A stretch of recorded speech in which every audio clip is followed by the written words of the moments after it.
We're starting our discussion called Journalism in the Time of Informational Warfare.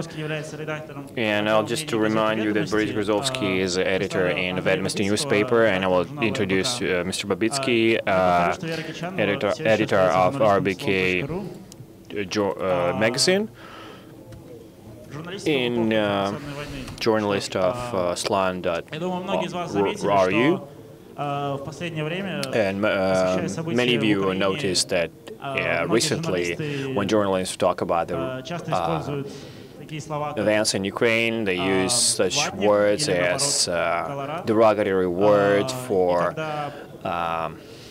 supporters of separatism or people in the East, like Colorados. And foreign journalists try to avoid words like terrorists and using words militants. And probably it is part of informational warfare.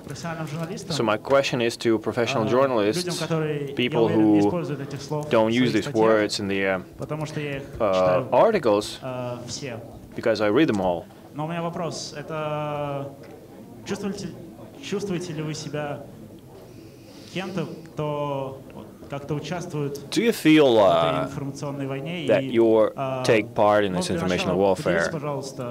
But please share your thoughts first about journalism at the time of informational warfare. May I begin? Not really. Yeah. Can you please take the microphone, please? It's a real information warfare. Алло, а так меня слышно? Okay. Супер. А скажите, пожалуйста, а многие ли из тех, кто сидит в зале, считают, что many of you sitting in the room think that there is informational warfare between Russia and Ukraine. Because journalists are good because they don't just answer questions, but they can readdress them. Well, I'm in an interesting situation because I don't think it's the best time to describe reality. It's not the most productive way. But since tomorrow I will have my presentation, and nobody will come tomorrow.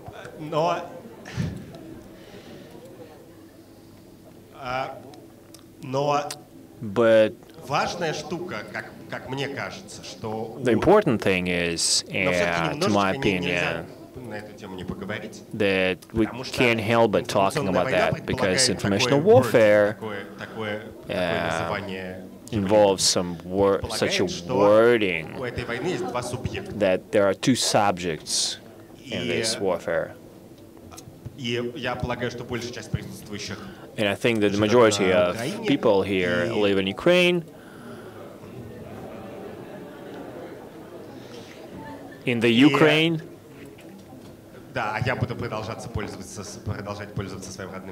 Yes, I will use my language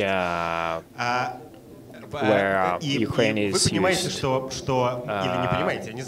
with the article "the Ukraine."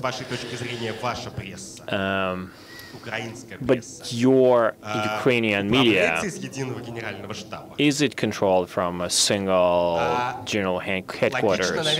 It's probably logical to assume that the Russian media,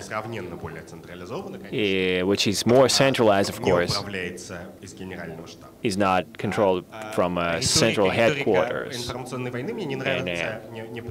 I don't like these rhetorics of informational warfare, not because it's a too strict way to describe the reality, which is quite strict, of course, but because it makes you take wrong assumptions. When Russian TV tells lies about what is happening in Ukraine, it's a part of informational warfare, okay, but when the Russian TV tells lies about what's happening in Russia, it's a warfare with who? It's probably not a war, but informational napalm. Это очень sущественное соображение, как мне кажется. It's a very important note. Понимать, что происходит, потому что когда мы говорим война, very important thing to understand what's happening, because when we say warfare, we imagine strategy, attackers, tactics. But in fact, we see a set of low-paid and unprofessional people on both sides of the border. And some people that are more professional. Everyone is solving their own problems. But I'll let Vera say something. Can you hear me? Okay. But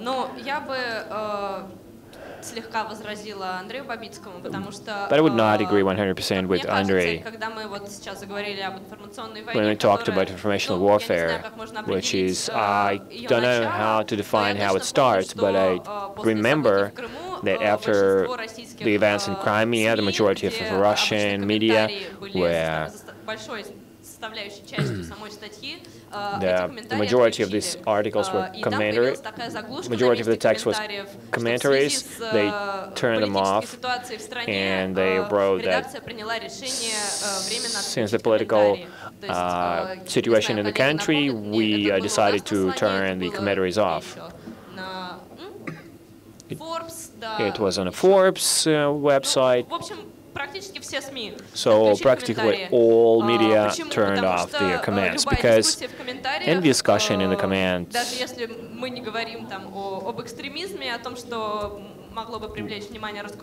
even we are not talking about extremism, pretty fastly became destructive. Because the first commentator was started talking about terminology and asked, why didn't you write Lugansk People's Republic and wrote so-called People's Republic? If you don't approve it, you are enemy of Russia. And after that, it's very hard to discuss the article, because people discuss such thing as how it's correct to use Ukraine or the Ukraine, or rebels or terrorists. And it's not war between Russian media or Ukrainian media, and maybe a civil war inside Russian media and Russian internet, because not many people went to take part in military conflicts in the eastern Ukraine, but people were involved into informational warfare, because it is safe when you sit on a sofa and multiply these derogatory terms about derogatory terms, and you don't need any headquarters. It's a warfare where people are volunteering and are not controlled by anyone and don't receive any centralized instructions, but they are affected by these widespread Russian propaganda, I think, I don't know how this term informational warfare is relevant for the situation. Вот что есть с российской стороны? Как только Путин пришел к власти, значит, на рубеже 99-2000 годов, он с самого начала очень четко понимал, что масс-медиа — это основной способ, основной инструмент влияния на население. И он с самого начала понимал, что самое главное — это даже не то, что ты делаешь, а то, что о тебе думают в силу того, что ты говоришь, не делаешь, а говоришь. И какая картинка населению показывается в телевизоре. Поэтому практически, буквально одним из первых шагов Путина, когда он стал президентом, было установление полного контроля над общенациональными телевизионными каналами. Это сюжет 2000-2001 годов, когда олигархи первой волны, Ельцинский, Березовский и Гусинский, были постепенно изгнаны из телевизора, ну и так далее. Значит, соответственно, то, что имеет место с российской стороны, мне кажется, это не столько информационная война, сколько такое постоянное, ну, усиливающееся, конечно, усиливающаяся промывка мозгов собственному населению, целью которого является то, чтобы это самое население всячески поддерживало путинскую политику. Ну и вот эта политика промывки мозгов, как мы видим по соцопросам, по результатам голосований, она приводит вполне к успеху. То есть цель ее достигается.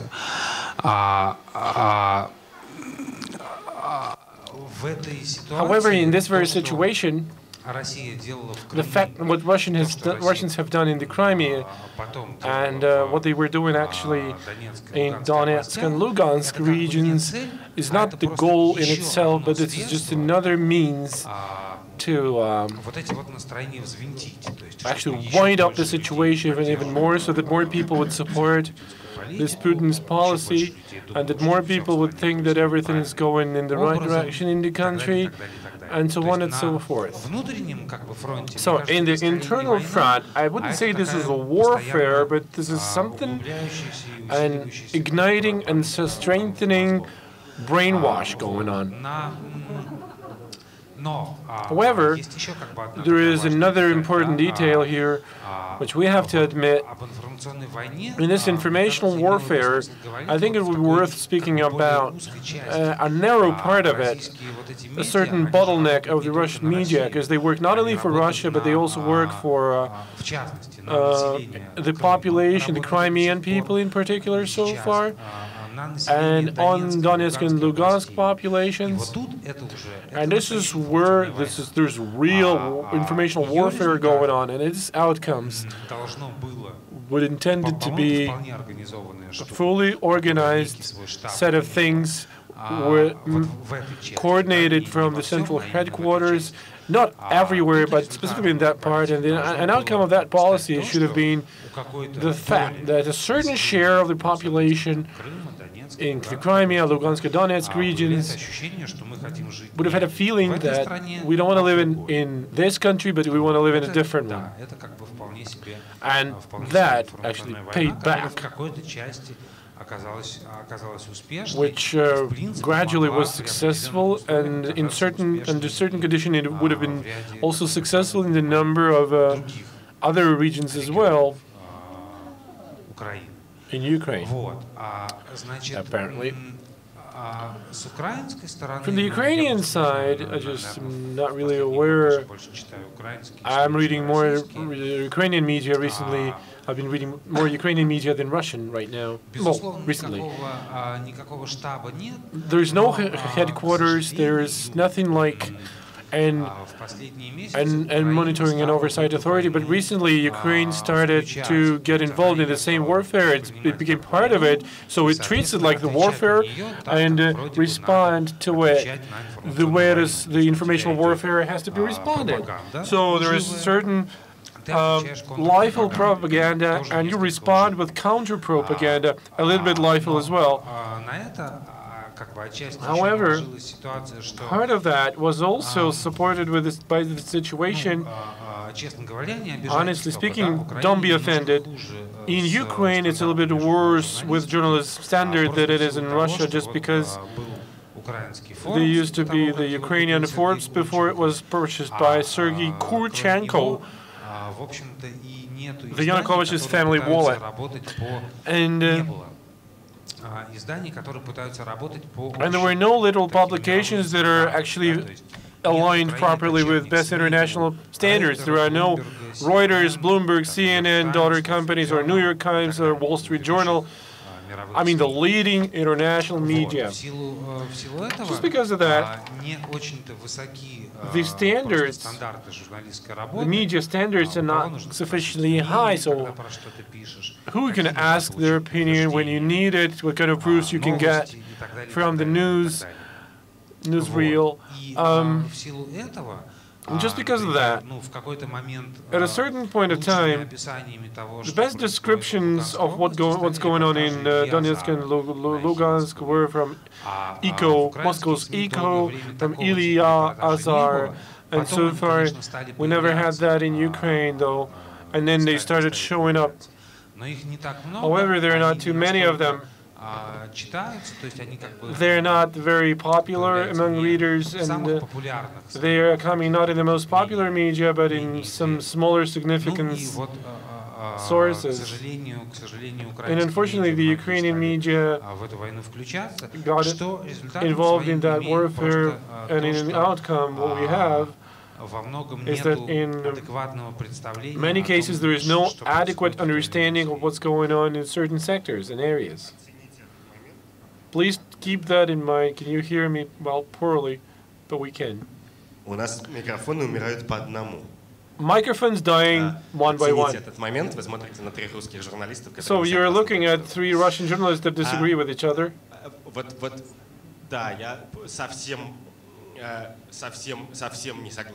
I totally disagree with Boris, starting with certain metaphysical preconditions,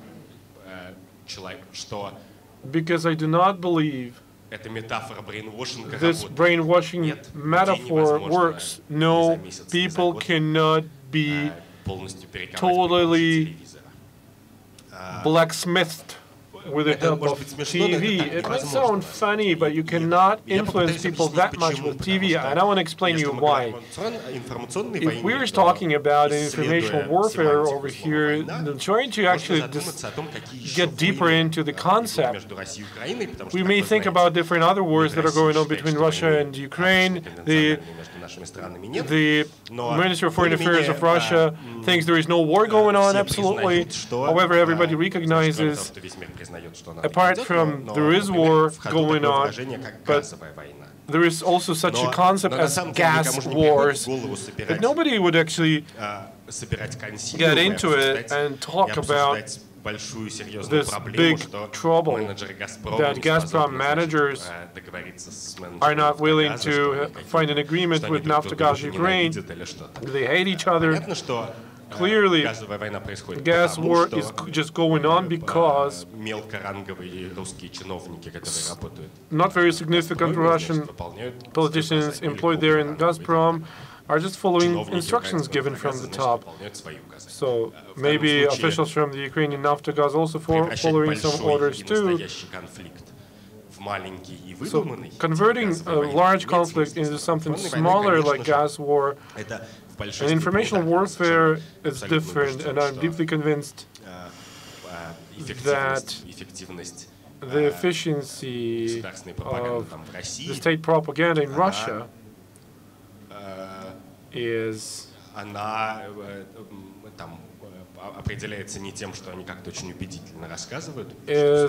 actually measured by how convincing they talk on TV, and this is a very powerful thing that one can hardly disagree with. So a little bit, coming back, a little bit of flashback of the recent Western European history that Boris just mentioned. From that story you can find an obvious thing. Russian media, I'm just saying all the Russian media, if we take all the financial streams invested in the media, then most of those financial streams, in more than half of that, is controlled by the state. And therefore, the Russian mass media market is more nationalized. So the Russian media market is the super centralized system with a clear vertical of powers, with budgeting, with reflecting the will of the political system in the country. While the Ukrainian media system, at least from what Boris just mentioned, at large, this is repeating or reflecting the Ukrainian political situation, decentralized, not very successful,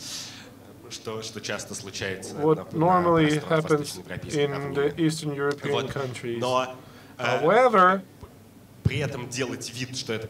just pretend that it's going to be a problem which exists separately from real warfare going on. This actually stands on the way to be able to evaluate what has to be done about it. Because I do not know whether it was long ago or not when live news was available for city dwellers. I don't think it's been long ago. I think in my social media there are numbers already. The number of residents in Ukraine watching live news and a lot of argument to live news's videos and Channel 1 videos were these reflections were found early in spring. I also started watching Channel 1 this spring because it's doing its function. It conveys information to me. Don't look at it as if Channel 1 is another Russian battalion.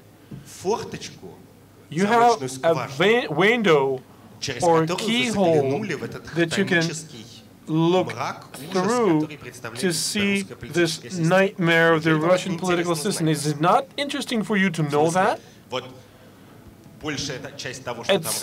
Most part that is discussed there, that is told about, is not for the Kiev city dwellers and not for Donetsk people.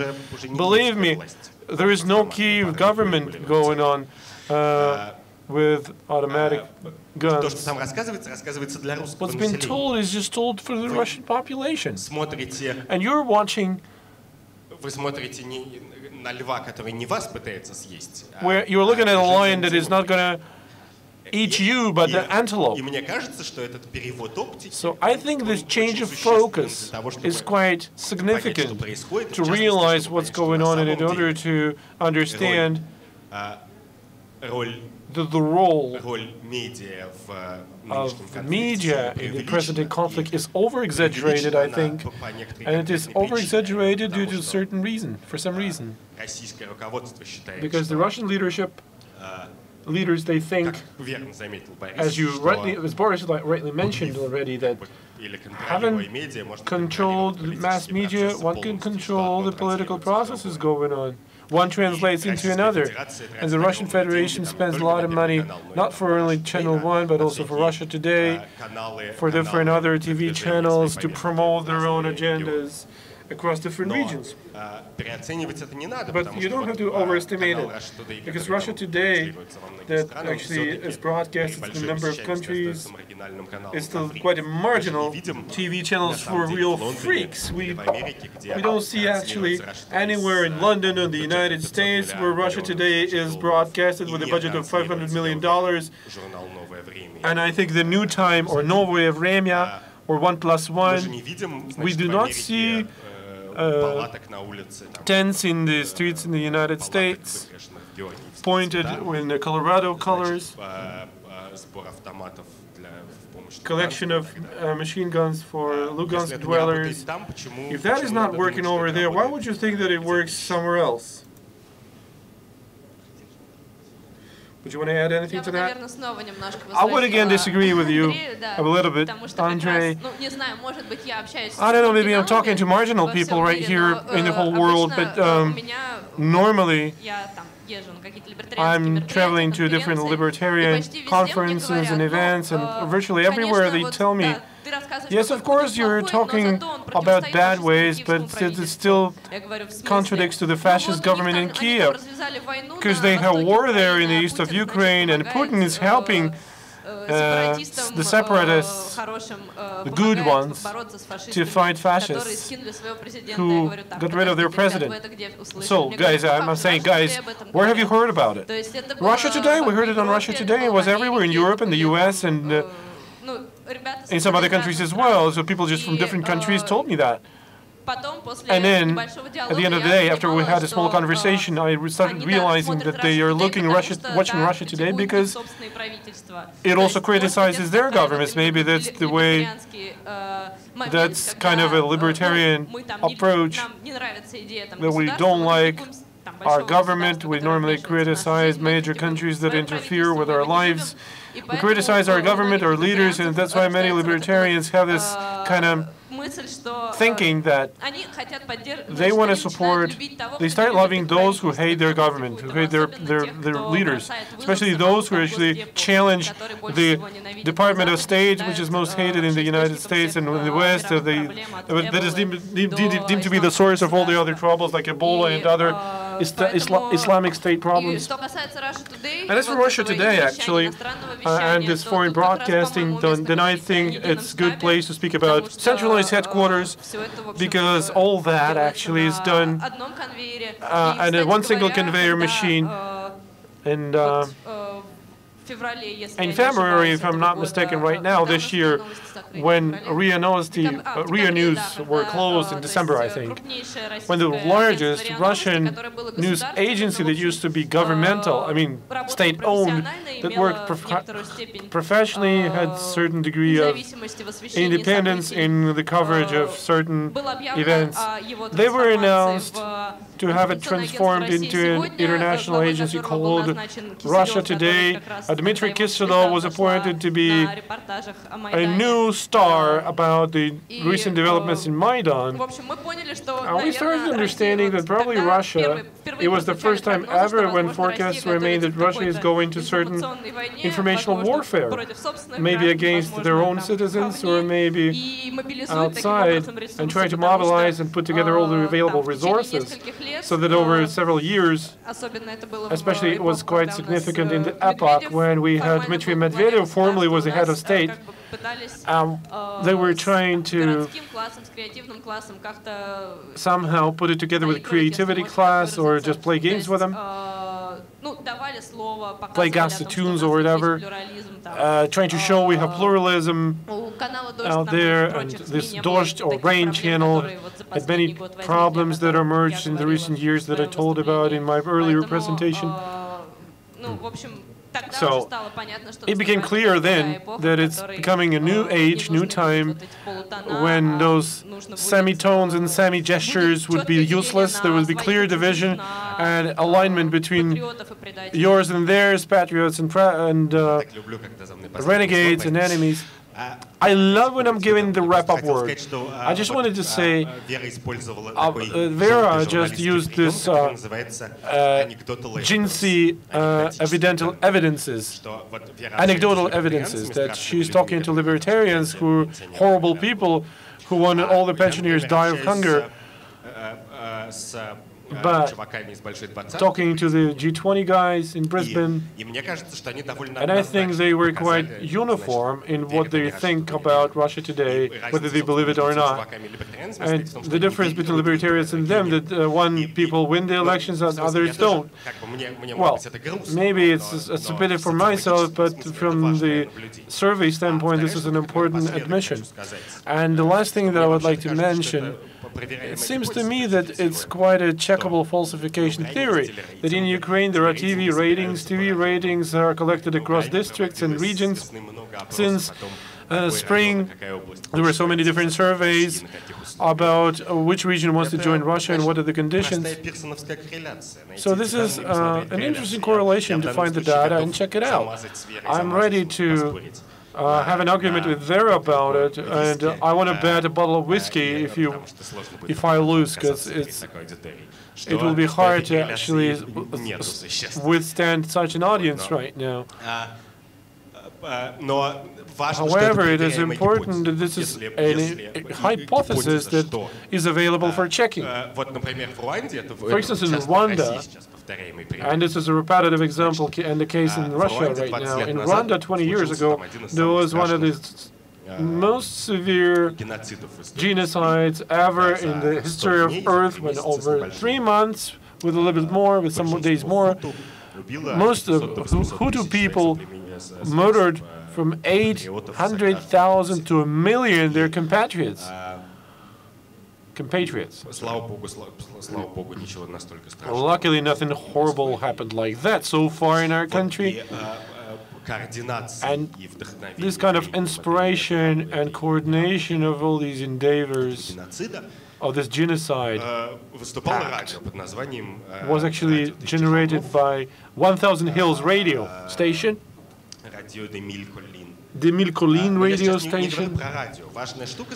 I'm not talking about radio right now. I'm just saying that somebody who was not lazy enough from Harvard, an economist from Harvard University, took a map of all the radio stations and radio translation units and just counted in which village the reception of the radio signal was good enough.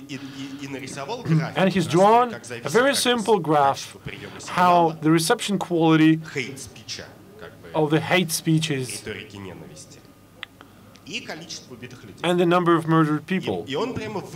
And he found out that in case there was a good reception of this radio channel, then several tens of people, dozens of people died over there. So it's horrible, but you can check it out. It can be proven. I think Ukrainians, much more than ourselves, we still have our own problems in the Kremlin. You're interested in finding a response. This is one of the ways you can just calculate how the TV ratings correlate on Channel 1 regarding people willing to join Russia. From what I've seen in the 26th election day, I think it doesn't resonate very well. I think it does not have to correlate really, but brainwashing unfortunately does exist, and unfortunately this thing works. If it didn't,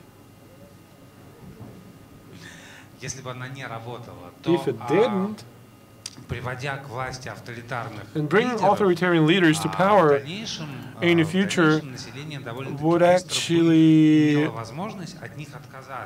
make the population deny them and get rid of them. But unfortunately what's happening is the scheme is different.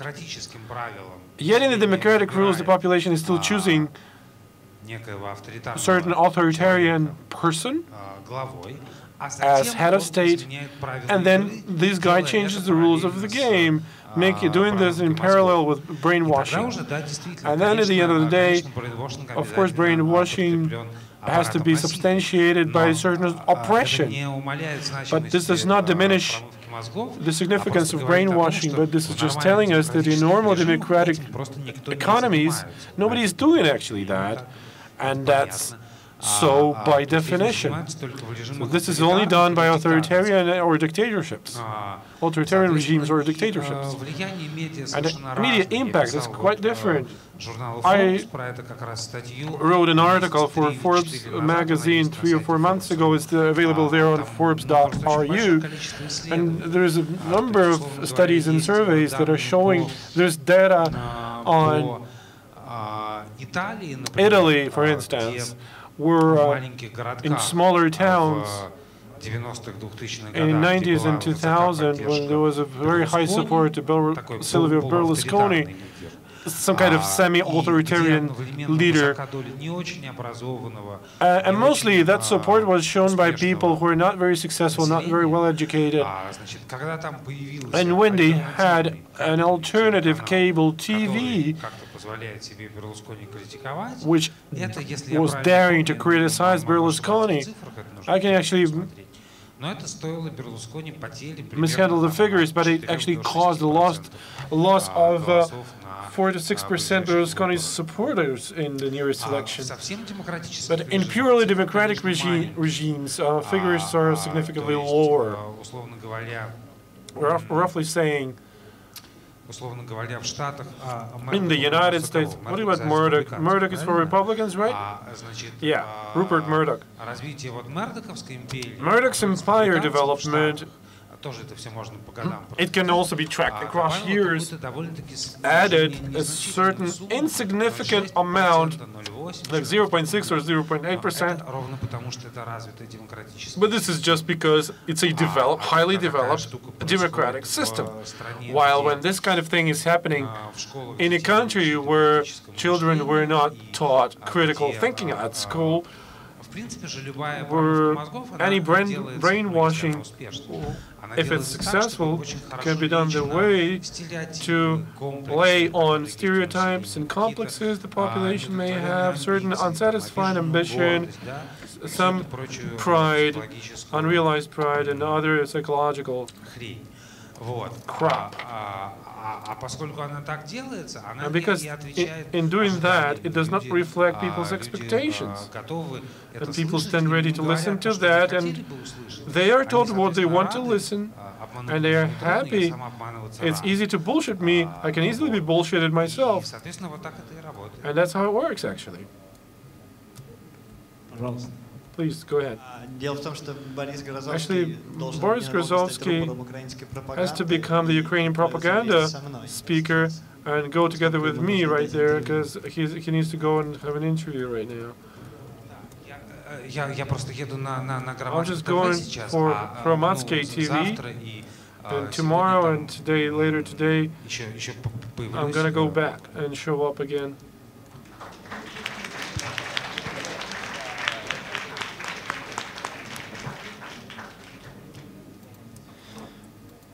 Победа по очкам. So winning in the score.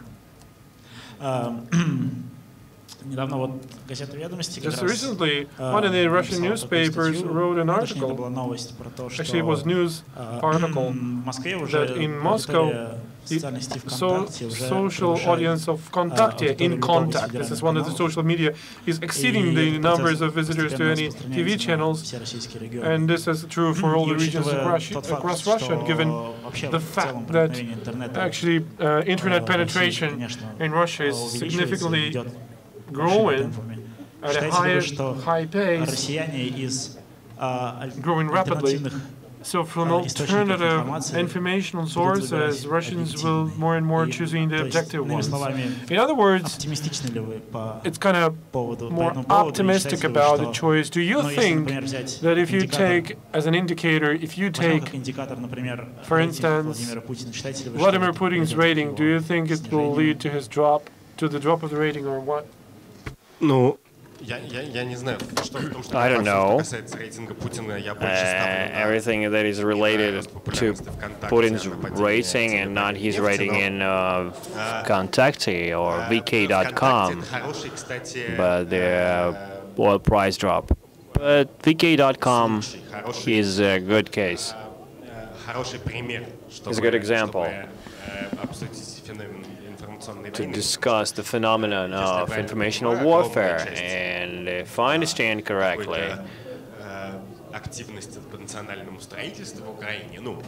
some activity for building the nation happens in VK.com, and recently was acquired by Mail.ru, owned by Mr. Usmanov, one of the wealthiest men in the world, in Russia, where he didn't show that he is outside political preferences of Kremlin, and he practically destroyed Kommersant newspaper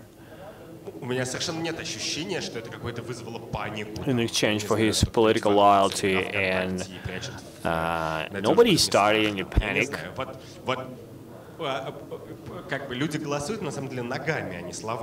People are voting by their feet, and not their words. If people would be scared of it, they would move to a different social network. And it's very important, where in economy you have this concept of price of signal. And during this social research, it's not high.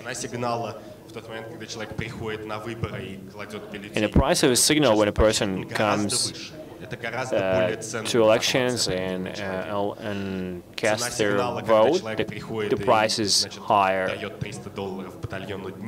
And the price of signal is more when he sends $300 to volunteers, Ukrainian volunteers, or vice versa, Donetsk militants. Its price is higher in this case. In our risk of making a mistake when we see certain signals like social network rating is high. And it's a very important thing. In authoritarian countries, doesn't just articulate information,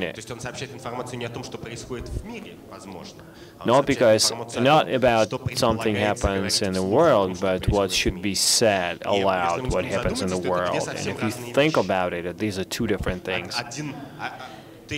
One thesis, yesterday or today, the first channel told about taxi drivers all over the world trying to sell dollars who will collapse very quickly. And the behavior of Russian investors don't believe that because they buy dollars. Что сказывается там в макроэкономическом балансе на оттоке капитала и так далее. Значит, но и этот сюжет Первого канала, and this program of the first channel, в которой на аудиторию 35-65, значит, с которой я for the audience of 35 to 65 years old people who were born in the Soviet Union. And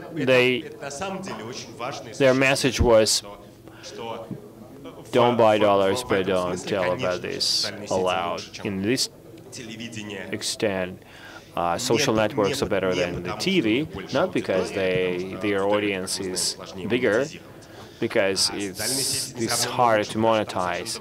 And social networks have different engagement, and people are ready to be involved on producing content and activity.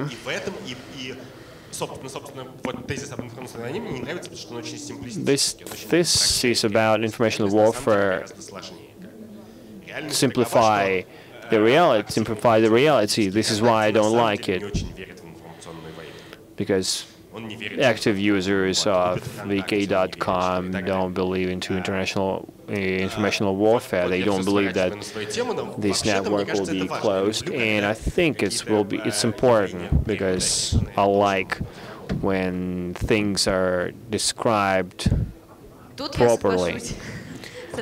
I will agree with you on that. I think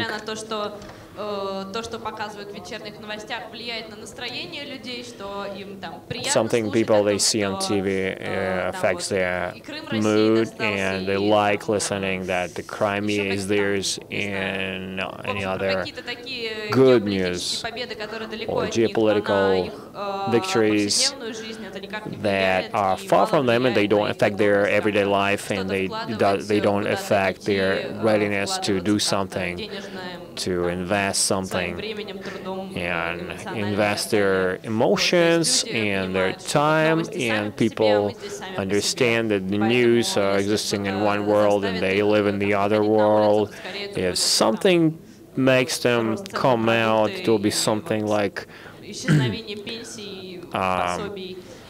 higher prices for goods,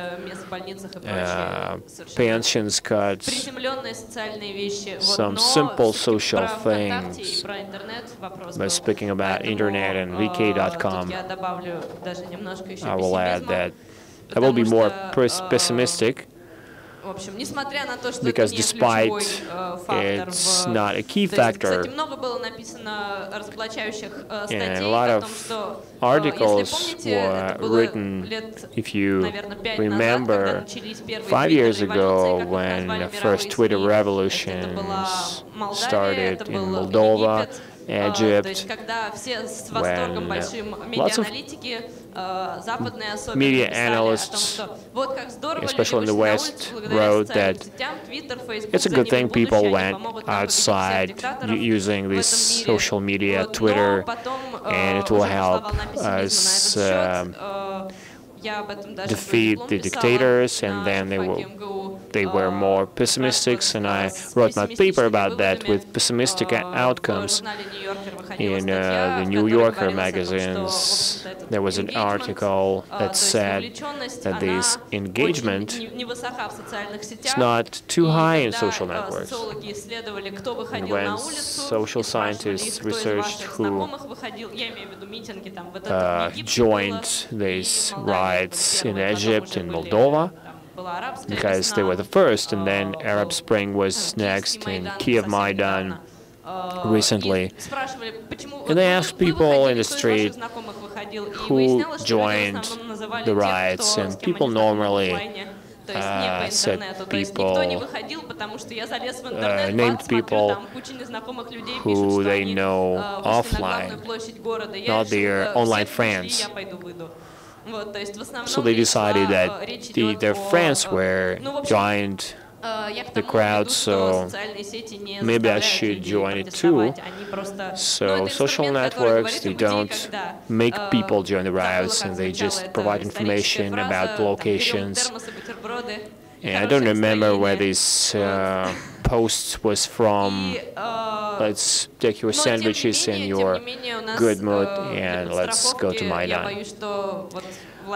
But nevertheless, the government will try to get a hold on social networks, and there are instruments in wiki.com created by a libertarian, Pavel Durov, and he's not an owner anymore.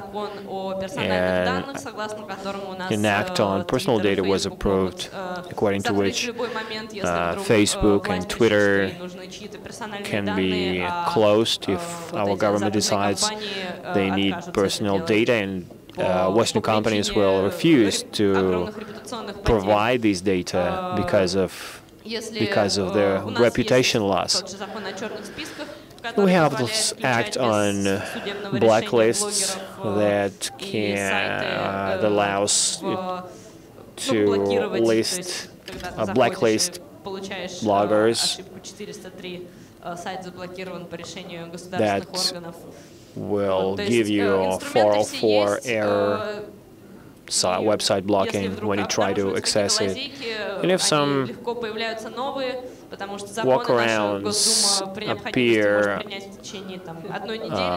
our parliament will be able to approve more acts. And as one of our writers said,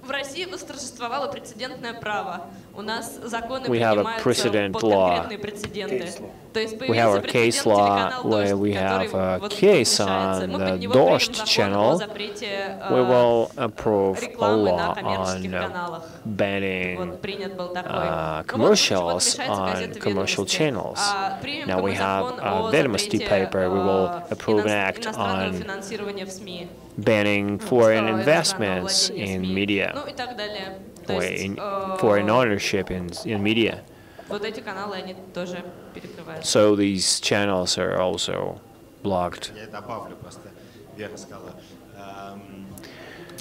And I will add some more information. I have an important note. Probably social networks is not live political events. They're better than the TV, because it provides feedback. But live communication is even better than social networks, like events like Maidan, and its informational signal of Maidan is a million times higher than informational signal from people sitting on Facebook and discussing how they hate corruption. And this situation works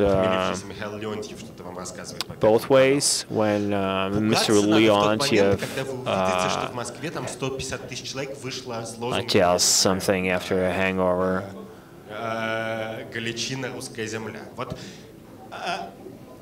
or when people are in the streets, go in the streets, shouting that Galicia in Ukraine is a Russian land.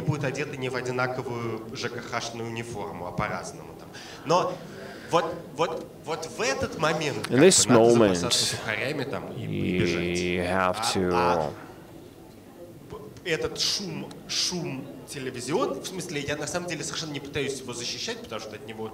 run. I think that this noise was transferred to a real human loss.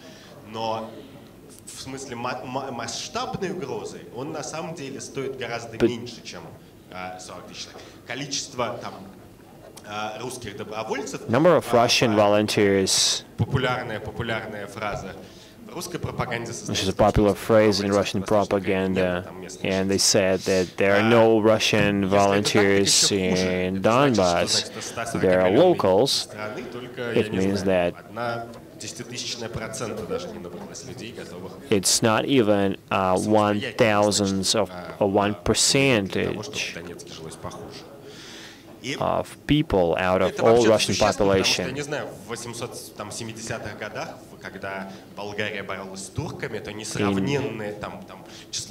870,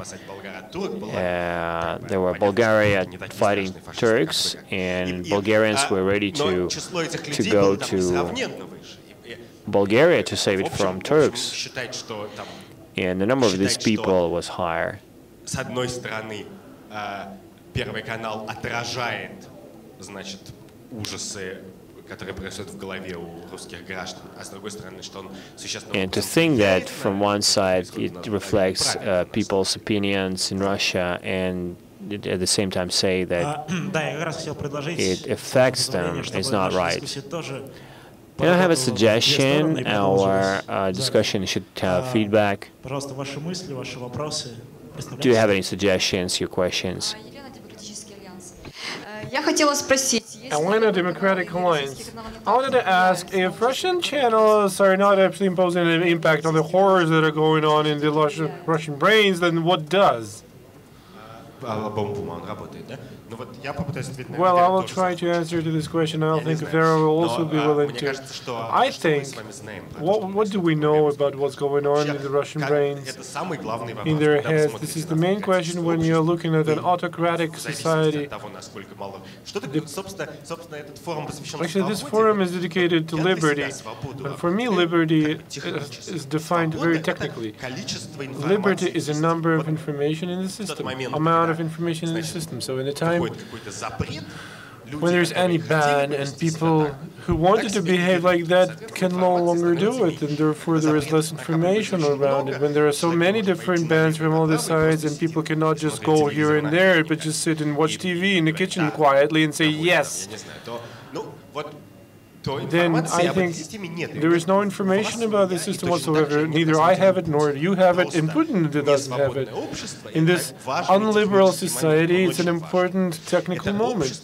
This is a society that there is minimum information about. The American society, there are billions of milliards of facts. Who has done what kind of position they have, and how it changes, what's the dynamics, and how it gets different. As for the Russian society, in the simplest question, so many respondents said yes or no, one cannot interpret.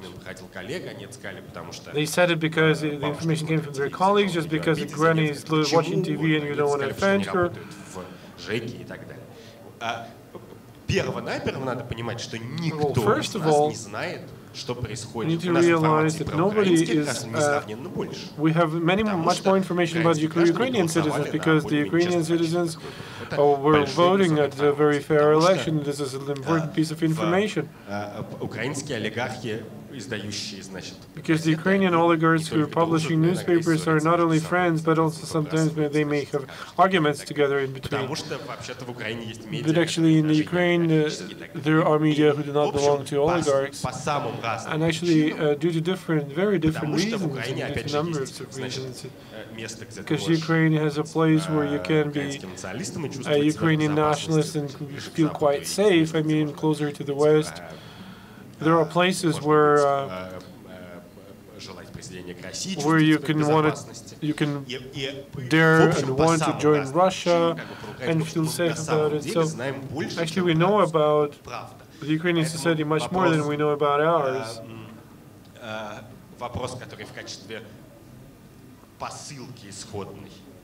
So as an essential message, a question about awareness is quite strange, because we truly don't know, we clearly know that the Russian population is now not mad enough to make a revolution. Putin is, of course, 100 times better than Yanukovych in terms of management. And this is just a useless fact, this is just a small fact, whoever would like to learn more, but we don't. We can't. And I just wanted to reflect that Andrey said twice in Ukraine, not on Ukraine, which is brainwashing again. The Russians say on Ukraine, and we hate it. In continuing our brainwashing about the concepts, I would like to also to specify your opinion, because there is a problem like this. And Orwell in 1914 was writing the change. You're writing and you will change the mindsets. My parents come from the Crimea and my grandparents are in Donetsk, and very remarkable issue. When I talk to my friends who left there in the Crimea, we just try to avoid these issues, and everything ends when we start using different concepts called refugees, those rebels, the separatists, when we call them terrorists. So I would like you to dwell on this a bit more. But where is the question? Can you actually dwell on this? You just mentioned, I think you dropped these concepts. We were talking about concepts and their impact on people's mindsets. I think it was pretty much lost. Коротко скажу, можно? А потом дам Вере поподробнее. Я коротко скажу, мне кажется, что, конечно же, важно I think it is important to follow rules and code of ethics, and that is very important. Without any philosophies and without any jinsy stuff. When people use diligent terminology till the end, to the last moment, then I think it's a sign of dignity, it's a kind of capacity which looks much better than something else. However, it works in the opposite way. If you call somebody, if you said F you to someone, you are not welcome then. Then you start doing that to everybody. Then you're starting shattering the windows and stuff. So this code of ethics you better take care of at the very beginning, essentially. But believe me, in our country's relationship, in this bitter relationship, I think this is the smallest problem. I already mentioned about the terminology. The discussion to make it constructive actually rolls into mutual offenses or approaches that people noticed in opponent's words, or even not in opponent's words, not yet an opponent, a word that is not in line with their picture of this world, because they have different thinking or antonymous thinking. With an antonymous connotation that separatists or terrorists or freedom fighters. And in the terminology case, I think This is just a very bright example why it is actually quite dangerous to monopolize TV and the top information channels and vehicles. What analysts call the right of first interpretation whenever anything's going on. And maybe not the first interpretation, but they have much more influence, so that through their terminology they can reflect on the current situation. For example, when these clashes happened in the east of Ukraine, we had our academicians who made their own statement that there is a historic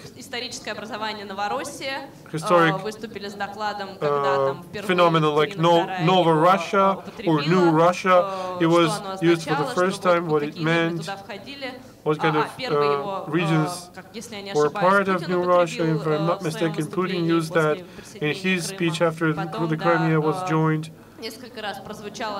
And then it was mentioned several times in the State Duma's meeting. And the final accord by the academicians, they included this Nova Russia chapter into the Russian history book. No historians knew that, nobody took care.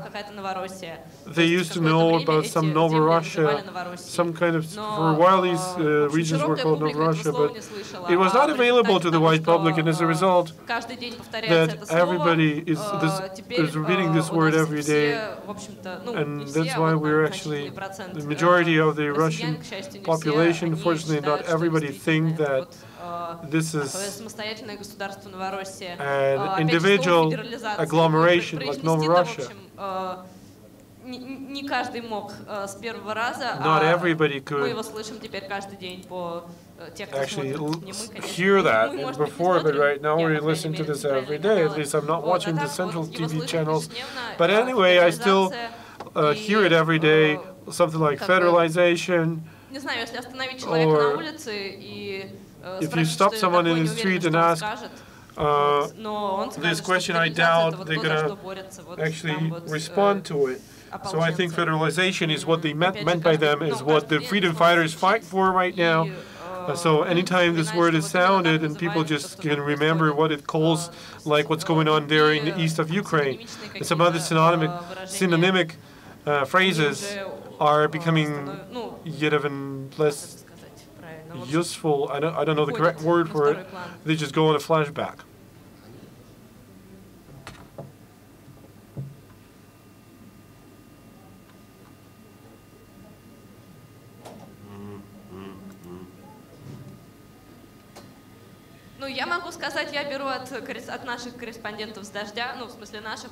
So we're getting information from our Dosh reporters, because we were working in one holding, and until recently we were in one single office, and we have ongoing reporters, standing reporters.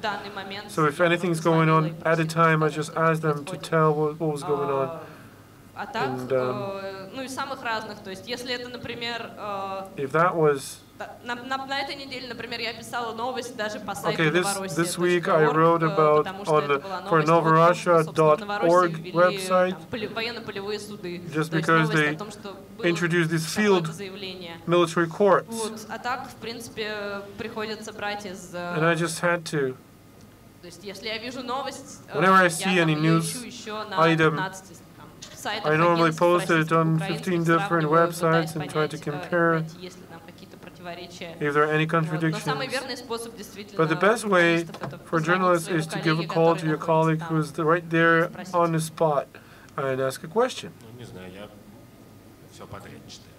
I read everything virtually. RBK.ua, I'm not reading. I am reading. Somebody recommended me in the past to read it, so I keep doing that.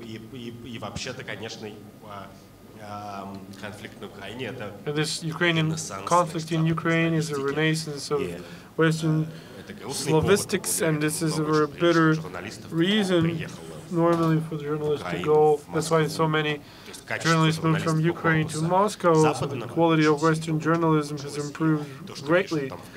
And what they write for Guardian, New York Times about the conflict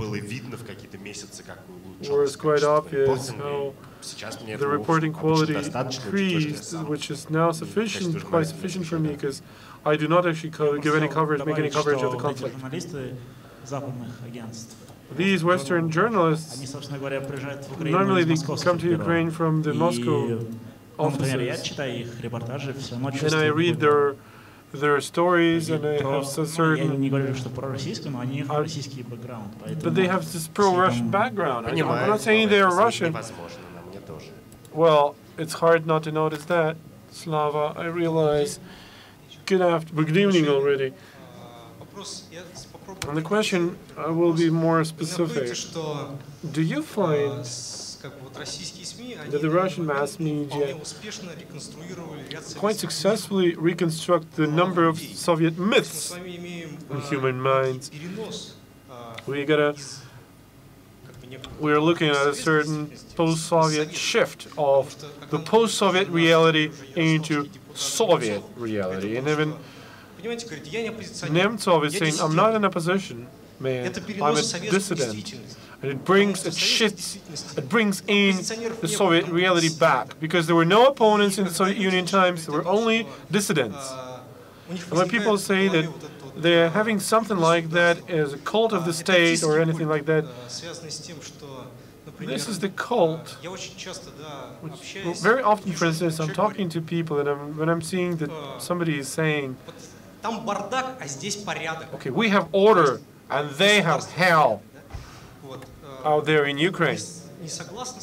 Would you disagree to that, or what's your thinking? Just be more specific about it.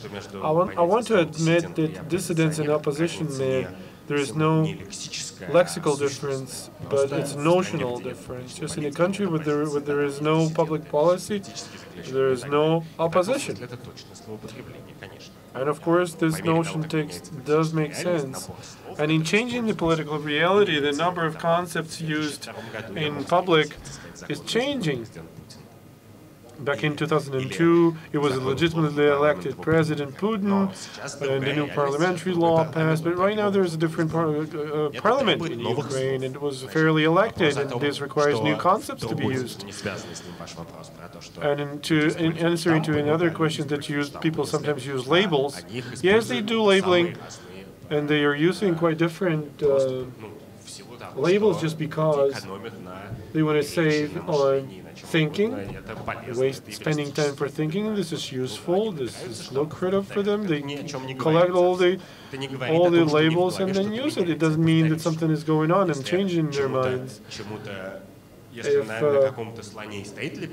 there is liberalism on one of the elephants and one of the pillars, then I think it is the idea that one cannot look into others' brain, what's going on in the other's brain, that we can only reflect on the behavior thing, but nothing more. Would you like to reflect to that? Yes. It's so much sorrow to confess that Soviet mentality has not been gone anywhere. This paternalism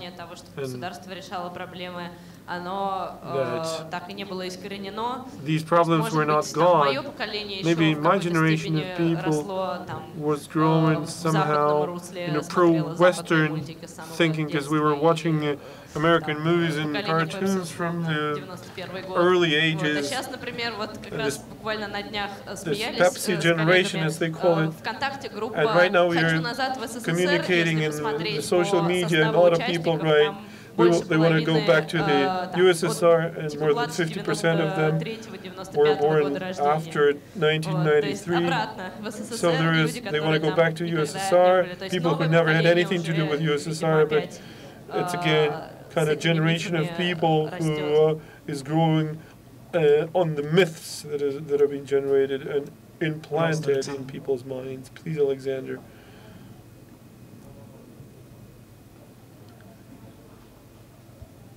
Hi, my name is Sasha. In case there is brainwashing or not, the informational warfare, both sides tell a lot of lies to each. And Mr. Kiselov with his company is just a forward in this process. He's a top guy, but here's a humane question. I would like to listen to your opinion about their motivation. Simonian and Kiselov and all the journalists who are doing that crap. Do they really believe they're doing the right job and they really believe Kremlin is doing good and at war any means are good? And they know the truth, they're quite aware they're lying, they manipulate information, they're brainwashed, but are they so much paid that they are doing it, or their families are kept as refugees somewhere, as hostages somewhere in the basement? Are they threatened or they're well paid? So what's the reason why they're doing that? So thank you for the question. Let's put it that way, that the questions and answer will be limited by a minute.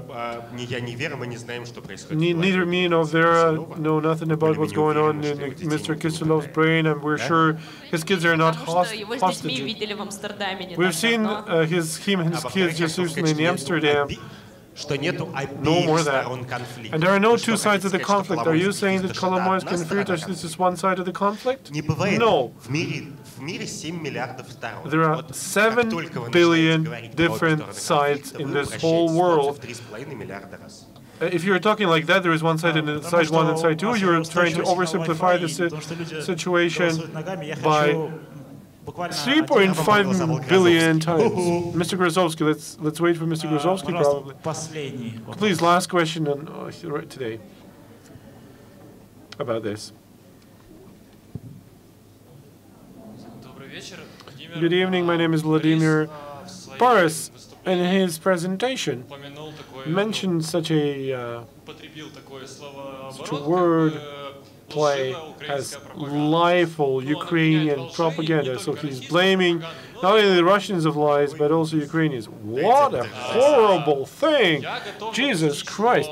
I'm ready to actually admit that some of the Ukrainian media are using some manipulations around linguistic propaganda. Can you make an example of a concrete lies coming from the Ukrainian mass media?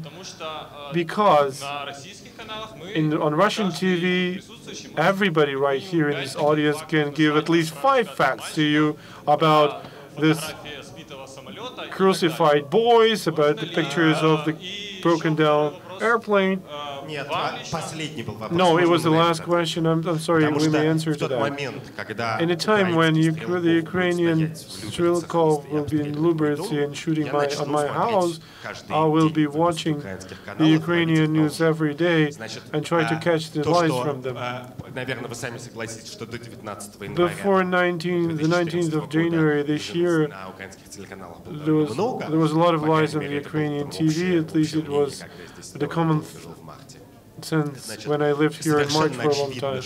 It was quite obvious that there is a very big gap between